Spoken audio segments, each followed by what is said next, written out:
உபவாசம் இருந்தால் முகம் பிரகாசிக்கும் அப்படின்னு நான் சொல்லலை, வேதாகமும் சொல்லுகிறது.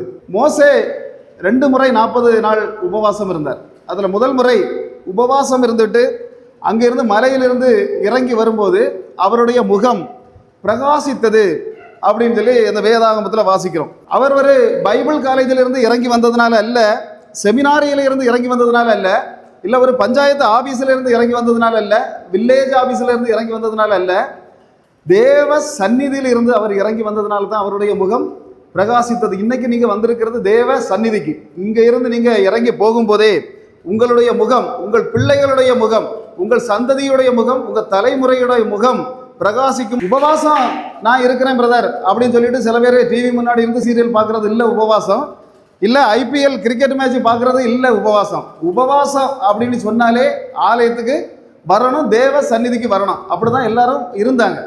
அப்போ அப்படி இருக்கிறவங்களுக்கு அவர்களுடைய குடும்பங்களுக்கு ஒரு ஆசீர்வாதம் உண்டு. இயேசு கிறிஸ்து 40 நாள் உபவாசம் இருந்தார். அப்ப இயேசு கிறிஸ்து 40 நாள் உபவாசம் இருந்தார் அப்படிங்கிறத 4 சுவிசேஷர்கள்ல 3 சுவிசேஷர்கள் தான் சொல்றாங்க. மத்தேயு, மார்க்கு, லூக்கா. இந்த பரிசுத்த ஆவியானவர் இந்த யோவானை மட்டும் அதை சொல்றதுக்கு அவர் சம்மதிக்கல. இவங்க 3 பேர் தெளிவாக சொல்றாங்க. அப்ப எங்க போய் உபவாசம் இருந்தார் அப்படின்னா வனாந்திரத்துல போய் இருந்தார். அப்ப அந்த இருந்த வனாந்திரம், அந்த மலைக்கு மேலே இருந்து கீழே பார்க்கும்போது பக்கத்துல இருந்த இடம் எரிக்கோ. அப்ப இந்த எரிக்கோவை கட்டியது யார் அப்படின்னா நிம்ரோத் என்கிற ராஜா. ஆமா, அவன் தான் ரொம்ப மோசமானவன். வேதாகமத்தில் முதல் ராஜா இவன் தான் கட்டினான். அப்ப இவன் கட்டி சகலமும் பாழாக சர்வ நாசமாக கிடந்த இடம் தான் அந்த எரிக்கோ. இயேசு கிறிஸ்து எப்போது அந்த இடத்துக்கு பக்கத்துல போய் உபவாசம் இருந்தாரோ அதற்கு பிறகு அந்த இடம் எழும்பி பிரகாசிக்க ஆரம்பித்தது அப்படின்னு சொன்னா, இன்னைக்கு உங்க வீடு பாழான நிலைமையில இருக்கலாம், உங்க தலைமுறைகள் பாழான நிலைமையில இருக்கலாம். இன்னைக்கு தேவனை தேடி நீங்க வந்திருக்கிறீங்கன்னு சொன்னா உங்கள் தலைமுறைகளும் உங்க குடும்பங்களும் எழும்பி பிரகாசிக்கும். அந்த எரிக்கோவுடைய தலை எழுத்தையே திருத்தி எழுதின தேவன் இன்னைக்கு இந்த சந்தவளை சிஎஸ்ஐ சர்ச் குடும்பங்களுடைய தலை எழுத்துக்களை திருத்தி எழுதுவேன்னு சொல்றார். சில அற்புத அடையாளங்கள் எரிக்கோவினாலையும் இயேசுவால செய்ய முடியும் அப்படின்னு சொன்னா இந்த சந்தவளை சிஎஸ்ஐ சர்ச்சுக்குள்ளையும் இயேசுவினால சில அற்புத அடையாளங்கள் செய்ய முடியும். அவர் இயேசு கிறிஸ்து உபவாசம் இருந்து எழும்பி வந்த உடனே அவர் முதல் சொன்ன வார்த்தை, நீங்க நல்லா சாப்பிடுங்க, கடந்து உறங்குங்கன்னு இல்லை.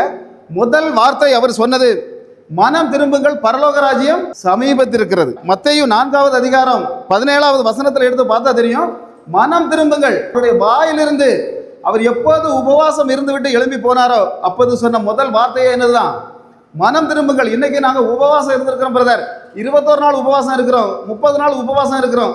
போன வாரமே எங்கிட்ட சொன்னாங்க உபவாச ஆராதனை. ஒருவேளை சிலர் அன்னையிலிருந்து இன்னைக்கு வரைக்கும் கூட உபவாசம் இருக்கலாம். ஆனாலும் மனம் திரும்பாத பட்சத்தில் தேவன் தெளிவாக சொல்லுகிற உபவாசத்துக்கு எந்த பிரயோஜனமும் இல்லை. தேவன் சொன்னார், மனம் திரும்புங்கள், உங்களுக்கு சகல ஆசீர்வாதமும் கிடைக்கும். ஒரு படகு மீனுனால நிறையுது, அடுத்தது திரும்பவும் அடுத்த படகு நிறையுது, 2 படகு நிறைய மீன்கள் நிறைகிறது. அந்த மீனை கொடுத்த தேவன் சொல்றாரு, என் பின்னால உடனே வா. உடனே பேதுரு, ஆண்டவரே 2 படகுல இருக்க மீனையும் கொண்டு கோட்டாது மார்க்கெட்ல நான் வித்துக்கிட்டு வரேன் ஆண்டவரே அப்படின்னு சொல்லியிருந்தான்னு அவன் கதை அண்ணோட சீன் முடிஞ்சது. மீனை பற்றி இல்ல, மீனை கொடுத்தவர் எப்படிப்பட்டவர்ங்கிறது அவனுக்கு தெரியும். பரலோகத்தின் திறவுகோலை யார்கிட்ட கொடுத்தார்? ஆமா, அதனால நாளைக்கு நீயோ, நாளை மறுநாள் அப்படின்னியோ, இல்ல அடுத்த வாரம், அடுத்த மாசம், அடுத்த கிறிஸ்துமஸுக்கு, அடுத்த ஈஸ்டருக்கு அப்படின்னு மாற்றி போடுகிற கேஸ் இல்லை இயேசு. இந்த இயேசு கிறிஸ்து என்கிற விஷயத்தை நாம நாளைக்கு மாற்றி வைக்காம இருந்தாதான் நம்முடைய குடும்பங்களுக்குள்ள ஆசீர்வாதம். இன்னைக்கு இங்க வந்திருக்கவங்களுக்கு பரிசுத்த ஆவியானவர் தெளிவாக உணர்த்துவார், நான் என்ன காரியத்துல மாறணும், எந்த காரியத்துல இயேசுவை நான் தேட வேண்டும் அப்படின்னு ஆண்டவர் இன்னைக்கு உணர்த்துவார். அப்படி உணர்த்தும் போது நீங்கள் அதை செய்வீர்கள் என்று சொன்னால், இந்த இடத்திலேயே நான் என்னை தேவனுக்கிட்ட மட்டும்தான் எல்லா காரியங்களும் செய்வேன், தேவனோட தான் பேசுவேன் அப்படின்னு நீங்க ஒரு முடிவெடுத்து இந்த இடத்துல இருந்து நீங்க வெளியே கிளம்பி நீங்க போவீங்க அப்படின்னு சொன்னா தேவன் உங்களை ஆசீர்வதிக்க போதுமானவராக இருக்கு. பாருங்க, பிலிப்பியர் 3:20 யார் வர எதிர்பார்த்திருக்கிறோம்? வில்லேஜ் ஆபீசர் வருவதற்கு அல்ல, அவன் பஞ்சாயத்து பிரசிடென்ட் வர்றதுக்கு இல்லை. யார் வர? நம்முடைய இரட்சகராகிய இயேசு கிறிஸ்து திரும்ப வருவதற்காக நாம் என்ன செய்துட்டு இருக்கிறோம்? எதிர்பார்த்து கொண்டிருக்கிறோம் அப்படின்னு வசனம் சொல்லுது. அதாவது இந்த வேதாகமத்தில் 31,102 வசனங்கள் இருக்கு.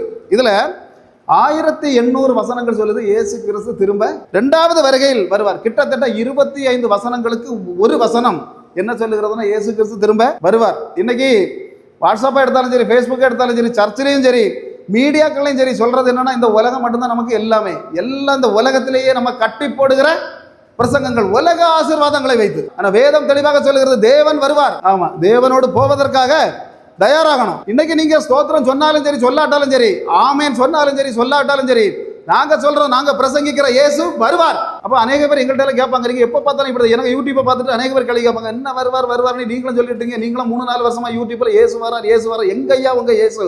இந்த இடங்களும் காலியா இருக்கு. இந்த இடம் நிறைஞ்சா உடனே அன்னைக்கு என்ன செய்வார்? இயேசு வருவார். ஒருவரும் கூட வேதாகமத்தில் முதல் தீர்க்கதரிசி, அது தேவன் தீர்க்க தரிசனம் சொன்னார், தேவன் தான் முதல் தீர்க்க தரிசனம் சொன்னார். ஆனா மனித தீர்க்கதரிசி அப்படின்னு சொன்னா ஏனோக்கு தான் தீர்க்க தரிசனம் முதல் தீர்க்கதரிசி. அப்ப அதுக்கு கடைசி தீர்க்கதரிசி வேதாகமத்தில் யார் அப்படின்னா யோவான்.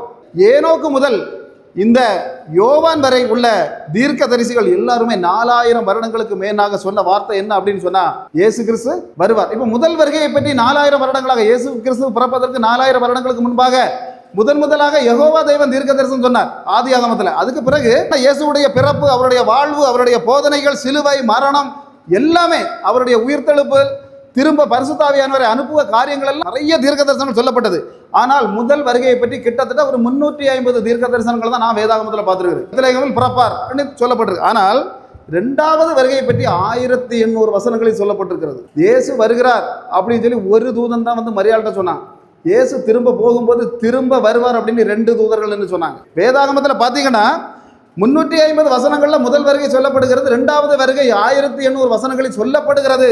அப்படின்னு சொன்னா கிட்டத்தட்ட அதை விட 5 மடங்கு அதிகமாக இயேசு கிறிஸ்துவின் இரண்டாவது வருகை சொல்லப்படுகிறது. அப்போ இயேசு கிறிஸ்து எப்படி வருவார் அப்படின்னா, முன்பு வந்தபோது பாலகனாக வந்தார், இனி ராஜாதி ராஜாவாக வருவார்.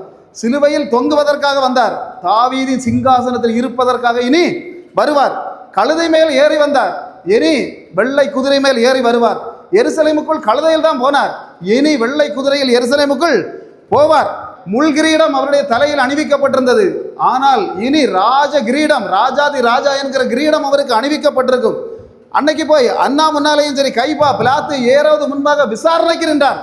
இனி ராஜாவாக உட்காரும்போது அவர் முன்னாடி சகலமும் விசாரணைக்காக நிற்கும். அப்படி நின்று பாருங்க, ஒரு 5 வருஷ ஆட்சியை காப்பாற்றுறதுக்காக இன்னைக்கு ஸ்டாலின் சாராக இருந்தாலும் சரி, மோடி சாராக இருந்தாலும் சரி, பாடுகிற பாடுகள் நமக்கு தெரியும். இது உலகம் முழுசும் நடக்கிறது. 5 வருஷம் ஆட்சியை கொண்டு போகணும்னு இருக்கிறாங்க.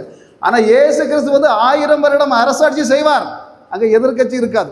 1000 வருஷம் அரசாட்சி செய்வார் அப்படிங்கிறது தெளிவாக சொல்லுகிறது. அது எப்படிப்பட்ட ஆட்சியாக இருக்கும் அப்படின்னு சொன்னால், ஒரு சுனாமி இல்லாத ஒரு ஆட்சி, ஒரு கேன்சர் இல்லாத ஒரு ஆட்சி, கொரோனா இல்லாத ஒரு ஆட்சி, ஒரு ஆஸ்பத்திரி இல்லாத ஆட்சி, ஒரு மெடிக்கல் இல்லாத ஆட்சி, ஒரு ஐசியூ இல்லாத ஆட்சி, அல்லேலூயா, ஒரு மந்திரவாதி இல்லாத ஒரு ஆட்சி. அப்படிப்பட்ட ஒரு ஆட்சியை யார் தரப்போறா? அந்த தேவன் இந்த இடத்துல தருவார் அப்படின்னு சொல்லி தெளிவாக சொல்ற பாருங்க. அந்த தேவன் வருகிறார். திரும்பவும் சொல்றேன், அவர் வருகிறார். ஒருவேளை சிஎஸ்காரங்களை கூப்பிட வராரா, இல்ல லுத்திரங்காரங்களை கூப்பிட வராரா, ஆர்சிக்கார கூட வராங்களா, பெந்தேகோஸ்தக்காரங்களை கூப்பிட வராரா, இதெல்லாம் நான் பார்க்க மாட்டேன், யோசிக்கிறதே கிடையாது. ஆனா எனக்கு ஒண்ணு மட்டும் தெரியும், சங்கீதம் 50:5 சொல்லுகிறது, பரிசுத்தவான்களை கூப்பிட வருகிறார். அல்லேலூயா. இன்னொன்னு, இந்த தேவ ஜனங்கள் தெரிந்து கொள்ள வேண்டிய விஷயம், திரும்ப திரும்ப சொல்லுகிறது என்ன அப்படின்னு சொன்னா, தேவன் வருவது நிச்சயமாக வைப்பாட்டி சபையை அழைக்க அல்ல, பரிசுத்த மணவாட்டி சபையை அழைக்க. பாருங்க, நீங்களும் நானும் நிக்கிறது பாருங்க, வேற ஒண்ணும் இல்லை. என்னுடைய வயசுல அநேக பேர் கல்லறைக்குள்ள இருக்காங்க, என்னுடைய மனைவியோட வயசுல அநேக பேர் கல்லறைக்குள்ள இருக்காங்க, என்னுடைய பிள்ளைகளின் வயதில் அநேக பேர் கல்லறைக்குள்ள போயிட்டாங்க. ஆனால் என்னையும் உங்களையும் இந்த இடத்துக்கு கொண்டு தேவன் நிறுத்தி இருக்கிறார் அப்படின்னு சொன்னா அதுக்கு ஒரு திட்டம் உண்டு.